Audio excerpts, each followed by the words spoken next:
I always tell people part of the business is always assessing, reassessing, evaluating, Yeah. reevaluating within the number system. Okay. Try to expand on your operations. I'm talking about human capital Okay. operation. Okay. Yeah, That's I'll really do the that. one. I'll do that. Because if you're the only person, business can't just go as far as you can. When you're sleeping, that means the business is Business sleeping. sleeping. True. That's true. Part of growth sometimes isn't about what's outside. It's trying to grow inside, things that people don't see.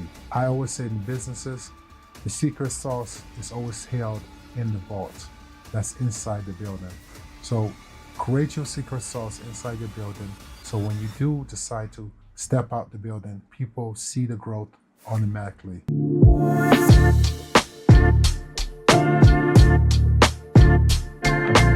Let's meet today's game changer. My name is Christine Davies and I'm the founder of MaiYanga Bags. MaiYanga is Hausa actually, means like someone who is fashionable and trendy.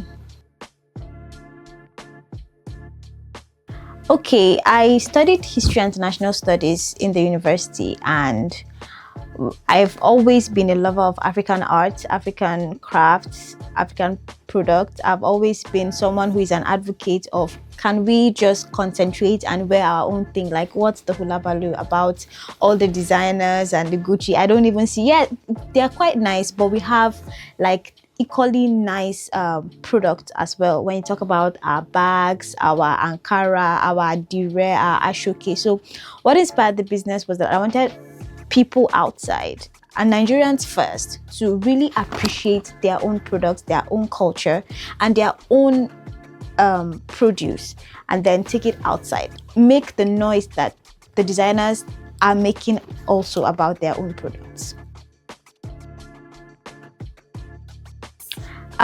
September 2025, I'll be officially 2 years now.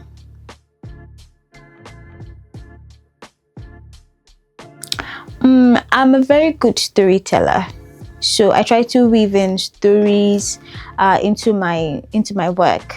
People want something that they can relate with, so it's about driving or pushing a narrative that you can actually love and own your own. So that has helped me.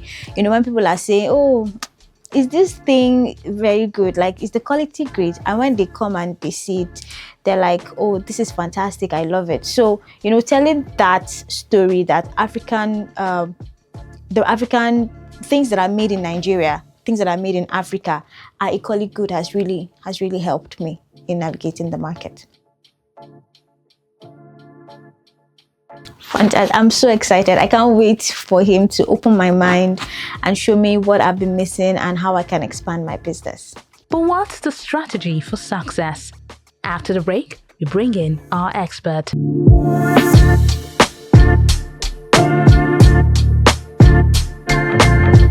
Good day, everyone.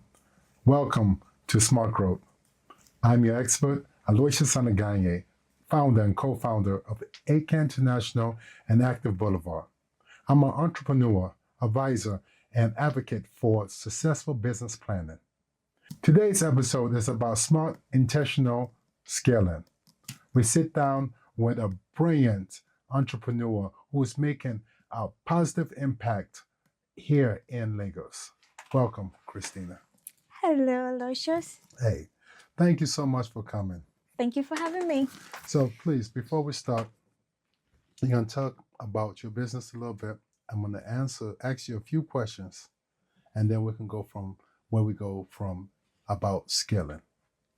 Okay, so MaiYanga Bags, which is the name of my business, is something that grew out of a passion. I studied history and international studies in the university, and while I studied history and went on my excursions to Ghana, while I was back in Jos, we came here to Lagos and I went to visit the Badagry Slave Trade Museum. And we went to Elmina Castle in Ghana. And so while you go to all of these places, you see African culture, you see what people used to wear, you see the things that are artifacts, you see a lot of these things. We used to go to museums for excursions. So you could see the rich culture and the heritage that Africans have. So when I came to Lagos and I was just fresh out of university, married, a new mom, hands full. I said, oh, I can't sit back at home. I needed to do something. So while I was shopping for my maternity gowns, because I love Ankara, I could wear Ankara all my life, right? I don't even like do designer. If you give me a designer clothes or a Dolce and Gabbana or a Chanel dress or a bag, I like it, but I don't think I would actually carry my money and shop it. I like African. I like Ankara. I like Adire. I like Asooke. I love it. Beautiful. Yeah, it's about identity for me. So it was easy for me to get into this line of business because aside the fact that it's something I love, I wanted to also showcase that African fashion is brilliant. It's more brilliant than the so-called designer clothes. So that was how I came about MaiYanga Bags. It was for me a way to promote our voice Okay. and to say, look, we can also compete with the big people out there. So yeah, that was it. That's a beautiful story. Thank and you. I commend you for seeing a vision, having a vision, and stepping into it. Thank you. So far, we talked about your story. Yeah. Let's talk about where we at. Yeah. We're talking about. I'm going to ask you a few questions now.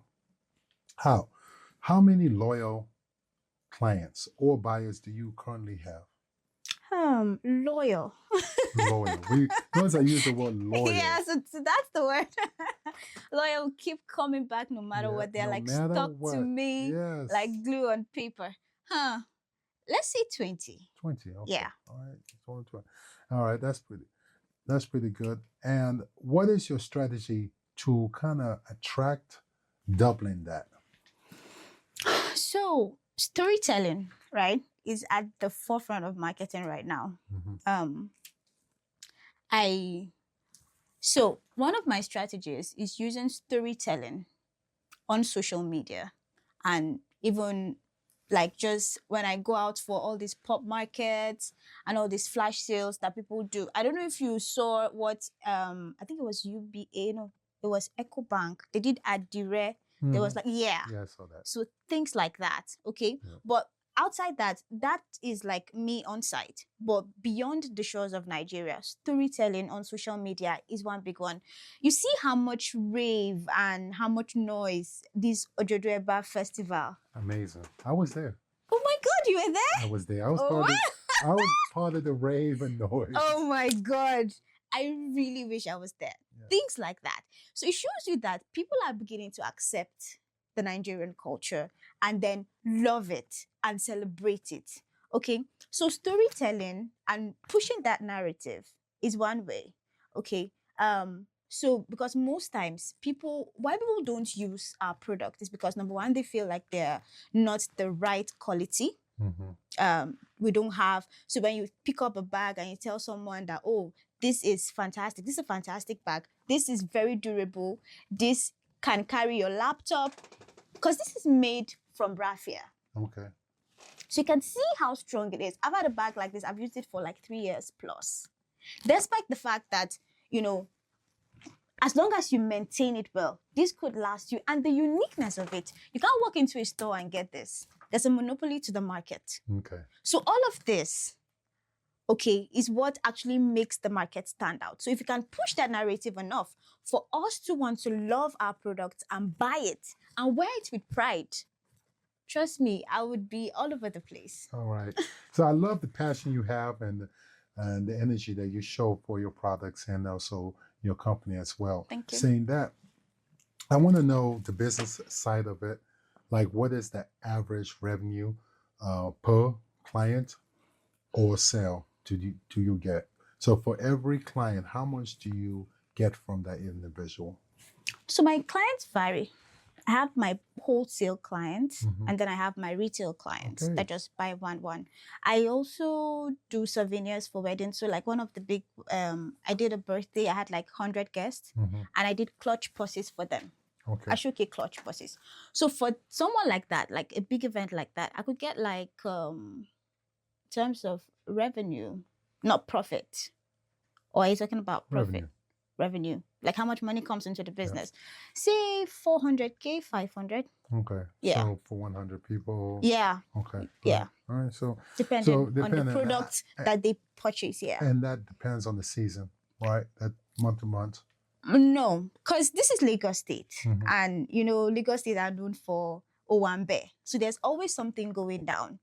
The thing is, you need to know where it's going down, and for you to have the right client. If it's a retail client, maybe again, if the person just buys this one of this, say 25, 30K.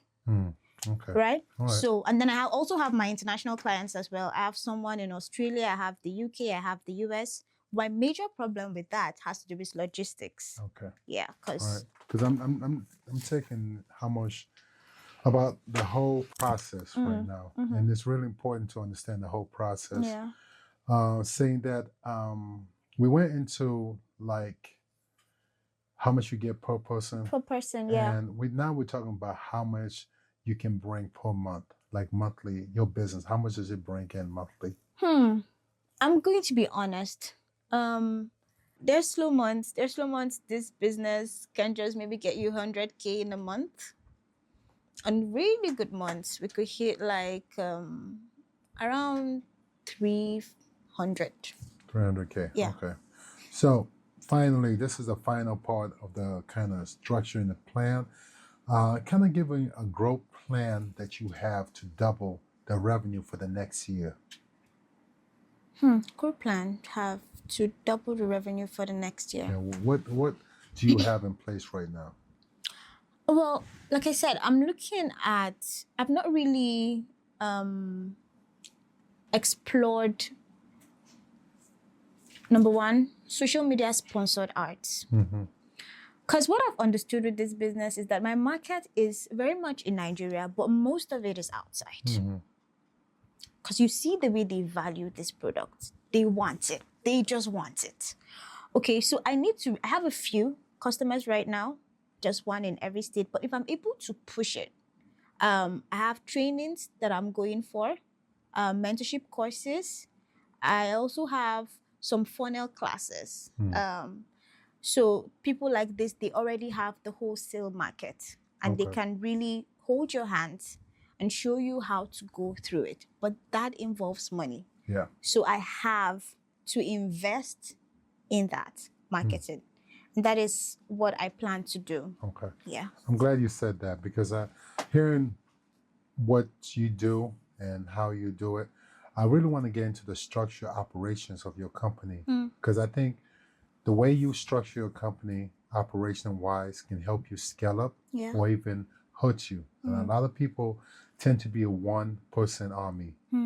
Everything they do, start to finish. And I think there's a tendency, especially when you start off, it's a needed thing. But to grow, you need to start to expand the people that are involved.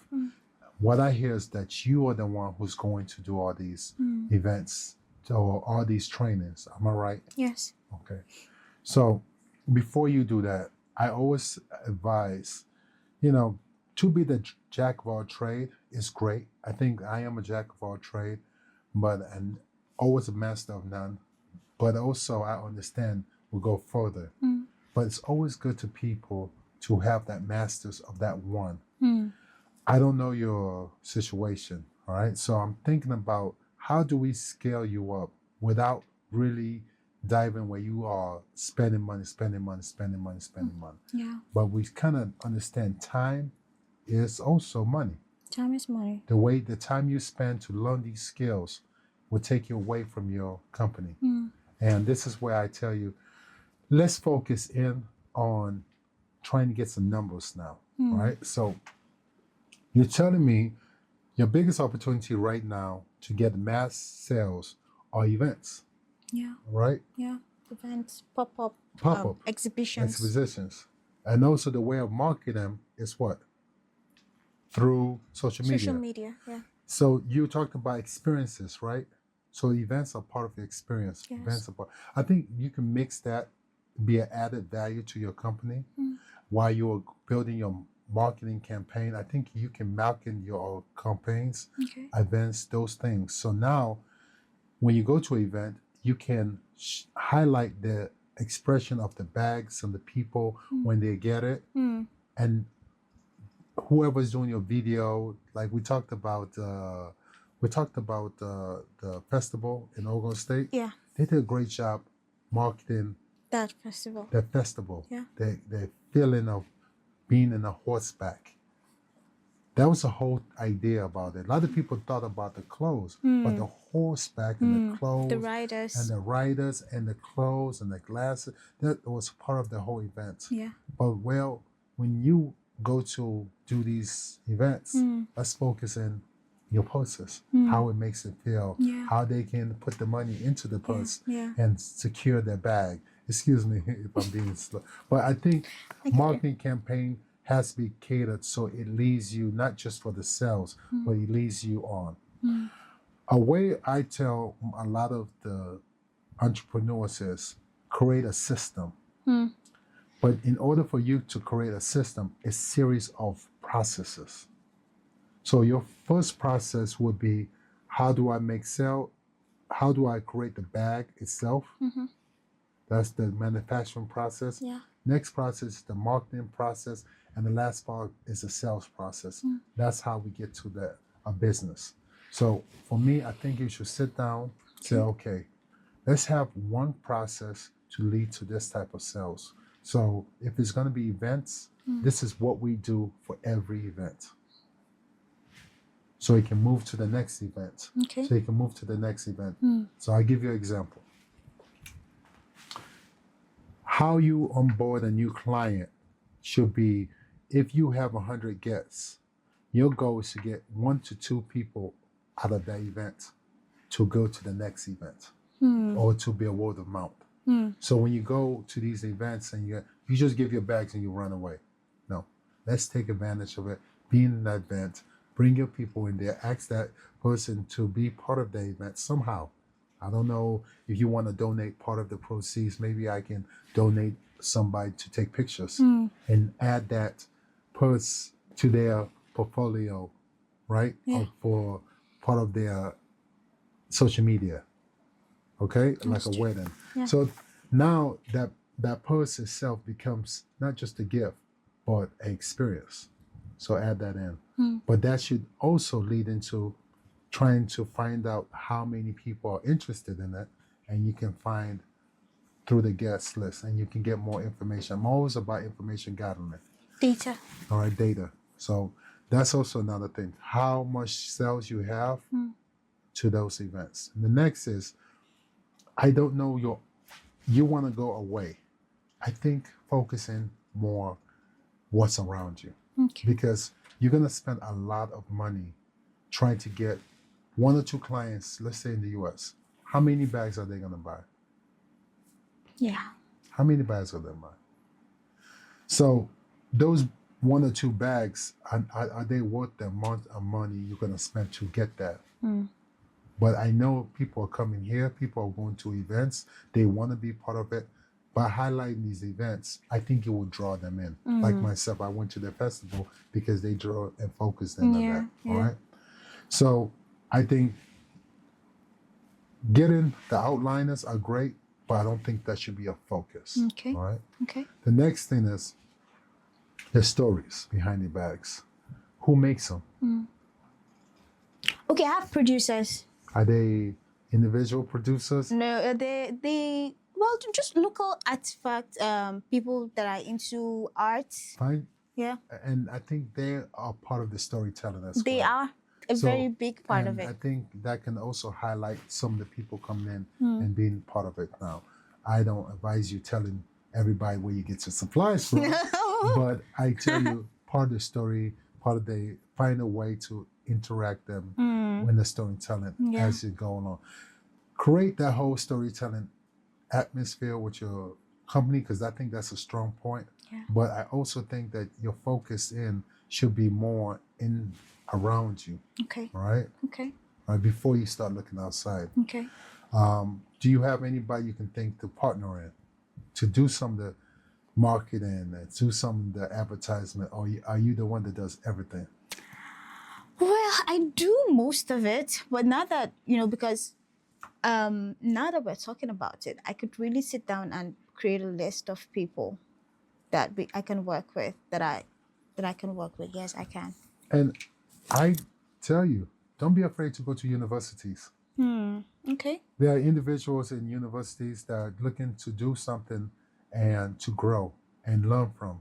Okay. So while you're learning to do this, they're learning, and you people can grow together. Yeah. Young people are very talented in Nigeria. They are hungry. So don't be afraid to tap into that system. Plus wise, they could be part of their studies, and costs will be low. So that could be an idea as well. I had a call just recently, last week, someone who owns an NGO and does skill acquisition that wants to go into bag making. She's in Canada right now doing a course. So she said immediately she comes back into Nigeria, we should sit. You should sit. Yeah. So those kind of partnerships can help as well. All right. Yeah. So just want to let you know, growth sometimes is not just looking outwards, we're looking more inwards. Okay. Do you have any questions or that you may have? Okay, yeah. So my question is, in terms of seeking funds for expansion, I've seen a lot of banks, other organizations that have reached out, say, "Oh, are you a small business? Oh, we want to invest in your business. We want to." So I've applied for a few. I've applied for the Tony Elumelu grants like once or twice, but I didn't get it. But you keep on. I keep applying. Keep applying. Sooner or later, somebody's going to recognize your name. Yes. You know what? She's been here for 4 or 5 times. I keep applying. All right. Yeah. So, things like that.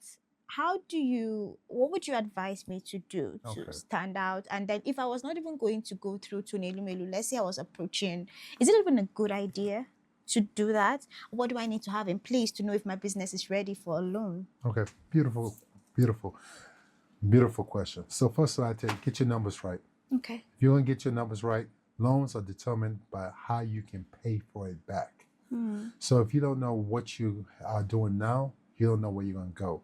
So I advise you to kind of get like your numbers straight down. How many bags or how many items are you selling currently? And then that would tell you if you want a 20% more increase or 30 more increase in your sales. That means you can pay for that much to pay back. I always tell people, if you do any loans, try to find people around you to take personal loans. It's easier than going to the bank. We call them angel investors. And angel investors are people who believe in your vision and understands where you're going. And they will invest in you. There are usually 1 or 2 people. You're not going to get a lot, but those people will help you push it to the next. And the way you tell them about angel investors, your previous sales, you give them that. You say, this is what I'm doing. This is my focus. And then what we call this called a business sale plan. You come up with a business sale plan, then you can do it. The biggest aspects about what you're doing is trying to get your in-house in order. So when those angel investors are coming, you have your numbers, you have everything together, right? Okay. My thing for you is trying to expand and tighten up your operations. Yeah, okay. And before you're looking for money outside. Because when people give money, they expect it back. Yeah, true. All right? Yes, sir. Is there any questions, comments, or statements you have? No, I think that was it. That was the big question on my mind because MaiYanga Bags is going to be, I started 2023, so 2025 is going to be 2 years. Which is good. By September. And I've just been, looking to see, okay, what can I do I have a lot of competitors. I see them and I see how much they've grown. I know someone who's been in business for like 6 years and she's doing really well. Yeah, I reached out to her even for mentorship, but just because we're competitors, she's a bit sluggish, but I understand that. So, but I've just been asking myself, okay, so what's the next step, Christine? What's the next step? What do you need to do to level up? What are you missing? What do you need to do? You have a great product. You have a great story. Why are you not getting as much attention as you need to get? So I think I just need to, do my assignment and tidy up, and then I'll just take it from there. Yeah, I think once you get your numbers together and get your in-house, it'll be easier to make the next decision. Okay. I always tell people part of the business is always assessing, reassessing, evaluating, Yeah. reevaluating within the number system. Okay. Try to expand on your operations. I'm talking about human capital Okay. operation. Okay. Yeah, That's I'll really do that. important. I'll do that. Because if you're the only person, business can't just go as far as you can. When you're sleeping, that means the business Business sleeping. sleeping. True. Okay. That's true. All right. I will. Yes, sir. Thank you so much. That was You're really welcome. helpful. No, that's my pleasure. Part of growth sometimes isn't about what's outside. It's trying to grow inside, things that people don't see. I always say in businesses, the secret sauce is always held in the vault. That's inside the building. So create your secret sauce inside your building. So when you do decide to step out the building, people see the growth automatically. It takes time. It really does. 2 years is just the start of a business adventure. And within the next 6 months, it can turn into something that lasts a lifetime. Growth is slow, but also it's sustainable. It's long. Thank you for having me. Thank you so you for much. coming. It was such a pleasure. I had so much fun. My pleasure.